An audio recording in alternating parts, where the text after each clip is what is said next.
வாழ்க்கை ஓடிக்கொண்டே இருக்கும் ஒரு நதி போல. அந்த ஓட்டத்தில் நாம் கவனிக்க மறந்து போகும் விஷயங்கள் உண்மையின் வாழ்க்கையின் இனிமையான ராகங்களில் ஒன்றாக இருக்கக்கூடும். மலைத்துளி ஜன்னலில் வழியும் இசை, காலை காற்றில் மெதுவாய் ஆடும் இலை, ஒரு குழந்தையின் புன்னகை, இவையெல்லாம் சாதாரணம் அல்ல. நம்மை நிமிர்ந்து நிறுத்தி உள்ளம் சிரிக்க வைக்கும் அதிசயங்கள். நாம் தினமும் பலரை கடந்து செல்கிறோம், ஒவ்வொருவரும் ஒரு புத்தகம் போல.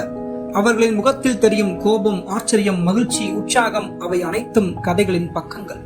அந்த பக்கத்தை ஒரு நொடி படித்துவிட்டு நகர்வதே வாழ்க்கையின் உண்மையான நயம். பாருங்கள், கடல் அலை நகர்வதை. அது வெறும் அலை அல்ல, அது ஒரு ரம்யமான நடனம். அந்த நடனத்தில் ஒரு இயல்பு இருக்கிறது, ஒரு அழகும் ஒழுங்கும் இருக்கிறது. கவனித்து பாருங்கள், கவனிக்க துவங்குங்கள். வாழ்க்கை எவ்வளவு பரபரப்பாக இருந்தாலும் நம்மை சுற்றி எங்கும் அழகு இருக்கிறது. இனி அடுத்த முறை வெளியே செல்லும் பொழுது உங்களை சுற்றி நகர்ந்து கொண்டிருக்கும் சின்ன சின்ன விஷயங்களை ஒரு நொடி கவனித்துவிட்டு நகர்ந்து செல்ல முயற்சியுங்கள். அதில் உள்ள அழகும் இயல்பும் நம் மனதுக்கு கொஞ்சம் கூடுதலாக புத்துணர்ச்சியையும் மகிழ்ச்சியையும் அளிக்கக்கூடும். என்ன, நான் சொல்வது சரிதானே?